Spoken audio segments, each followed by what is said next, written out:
ଜୟ ଜଗନ୍ନାଥ ସାଙ୍ଗମାନେ। ଆଉ ଗୋଟେ କଥା ଜାଣିଛ, ଶାଶୁ ଘରେ କେବେ କହିବନି ମୋ ଦେହ ଭଲ ନାହିଁ। ଫାଷ୍ଟ କଥା ହେଲା କେବେ କହିବନି ମୋ ଦେହ ଭଲ ନାହିଁ। ଦେହ ମୁଣ୍ଡ ଯାହା ହଉ ତୁମେ କିନ୍ତୁ କାମ କରି ଚାଲିବ, ସେଥିରେ କିଛି ଅସୁବିଧା ନାହିଁ। କେବେ କହିବନି କି ମୋ ଦେହଟା ଖରାପ ହେଇଛି ହେଲା। ଆଉ ଗୋଟେ କଥା ସାଙ୍ଗମାନେ, ସେକେଣ୍ଡଟା ଘରକୁ ଯିବା ନା ଧରିବନି ହେଲା। ନିଜ ବାପ ଘରକୁ ଯିବାକୁ ନା ଧରିବନି ହେଲା। କହିଦେଲେ ସମସ୍ତଙ୍କର କ'ଣ କହିଲ ମାନେ ଫେସ୍ ଉଡ଼ିଯିବ ସାଙ୍ଗମାନେ। ପ୍ରକୃତ କଥା ସାଙ୍ଗମାନେ, ଏଇ ଦୁଇଟା ମୁଁ ଯାହା କହିଲି ଆପଣମାନଙ୍କ ସାଙ୍ଗରେ ମାନେ ଆପଣଙ୍କୁ ଠିକ୍ ଲାଗୁଛି କି ଭୁଲ ଲାଗୁଛି କେବଳ ହାଉସ୍ ୱାଇଫ୍ ମାନେ କହିବେ ହେଲା।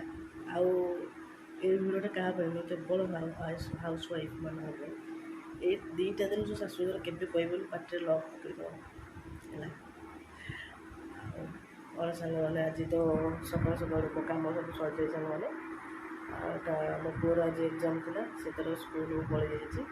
ଆଉ ଟିଫିନ୍ ନେଉନି, 10:30ରେ ଆସିବ ସେ। ଟିଫିନ୍ଟା ସେ ନେଉନି, ଖାଇବି ପାରୁନି, ତାର ଟନସିଲ୍ ଏଇଠି ବଢ଼ିଯାଇଛି ହେଲା। ଖାଇପାରୁନି, ମୁଁ ତାକୁ ଖୁଆଇଦେବି ସିମେଇ କରିକି, ମାନେ ସେ ପତଳା ପତଳା ଜିନିଷ ସୁଜି ସିମେଇ ଏଇଗୁରା ସେ ଖାଇବ ହେଲା। ଛତୁଆ ତ ନାଁ ଧରୁନି ସେ ଖାଇବା ପାଇଁ। ଏକ ତ ତାକୁ ଥଣ୍ଡା ଜ୍ୱର, ତା ପାଟିକି ଭଲ ଲାଗୁନି। ଆମେ ସମସ୍ତଙ୍କୁ ଥଣ୍ଡା, ମୋତେ, ମୋ ପୁଅକୁ, ଆଙ୍କୁ, ଆମେ 3 ଜଣଙ୍କୁ। ମୋର ଏଠି ସବୁ ଗୁଲି ବାହାରି ପଡ଼ିଲେଣି, ଏତେ ଜୋର ଥଣ୍ଡା ସାଙ୍ଗମାନେ ମୋତେ। ଗୁଲି ମୋ ସବୁବେଳେ ମୋର ଏଇ ପୋଜିସନ୍ଟା ଦରଜ ହେଉଛି। ବୋଧେ ଥାଇରଏଡ଼୍ ମୋର ପୁଣି ବଢ଼ିଗଲା। ଥାଇରଏଡ଼୍ ମେଡ଼ିସିନ୍ ମୁଁ ଖାଇଥିଲି, ମୁଁ ବନ୍ଦ କରିଦେଇଥିଲି, ଆଉ ଖାଉନଥିଲି। ଏବେ ପୁଣି ଟେଷ୍ଟ କରି ମୋତେ ଖାଇବାକୁ ପଡ଼ିବ ଥାଇରଏଡ଼୍ ମେଡ଼ିସିନ୍। ମୋ ଥାଇରଏଡ଼୍ଟା ବୋଧେ ବଢ଼ିଗଲା। ଥଣ୍ଡା 4-5 ମାସ ମୋତେ ହେଲା ଛାଡ଼ୁନି। ଏବେ ବି ଗରମ ପଡ଼ିଲାଣି କିନ୍ତୁ ଥଣ୍ଡା ହିଁ ମୋତେ ଛାଡ଼ୁନି। ଏବେ ବି ମଧ୍ୟ ଉଷୁମ ଲାଗୁଛି, ଶୀତ ବି କରୁଛି। ବୋଧେ ଥଣ୍ଡା ଅତ୍ୟଧିକ ହେଇଗଲା ବେଳକୁ ଗୁଲି ବାହାରି ପଡ଼ୁଛି।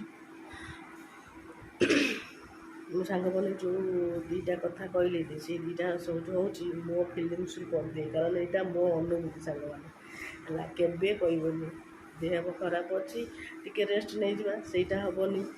ଆଉ ଟିକେ ଘରକୁ ଯାଇ ବୁଲି ଆସିବା, ସେଇଟା ବି ହେବନି। ଏ ଦୁଇଟା ଜିନିଷ କେବେ ବି ଶାଶୁଘରେ କହିବେନି, ପାଟି ଲକ୍ ପକେଇଦେବେ। ଆଉ ଆଜି ତ ସାଙ୍ଗମାନେ ଜାଣିଥିବେ ଶନିବାର ସାଧା ବାରି, ଆଜି ତ ସାଧା ରୋଷେଇ ହେବ। ମୋ ପୁଅ ସ୍କୁଲ ଯାଇଛି, 10:30ରେ ଆସିବ। ଆଉ ମୋର ନିତ୍ୟକର୍ମ ସାଙ୍ଗମାନେ ଆରମ୍ଭ। ମୁଁ ଆସିକିରି ଚାହା ରୁଟି ଖାଇ ଦେଇଥିଲି। ଆଉ ଚାହା ରୁଟି ଖାଇ ଦେଇକିରି ଟିକେ ନାଗୁରୁ ଗଡ଼ି ପଡ଼ିଛି। ମୋର ଥଣ୍ଡା ଯେହେତୁ ମୋତେ ଜ୍ୱର ବି ହେଉଛି, ଟିକେ ଟିକେ ଦେହ ଉଷୁମ ଲାଗୁଛି। ଏବେ ଭଲ ଲାଗିଲା, ମୁଁ ଉଠିକି ଆସିଲି, ଯାଉଛି ରୋଷେଇ କରିବି। ଆଜି ଚୁଲିରେ ରୋଷେଇ ହେବ। ଆଉ ସାଙ୍ଗମାନେ ମୋ କଥା ଭଲ ଲାଗୁଥିଲେ ମୋତେ କମେଣ୍ଟ ବକ୍ସରେ ନିଶ୍ଚୟ ଜଣାଇବେ ହେଲା।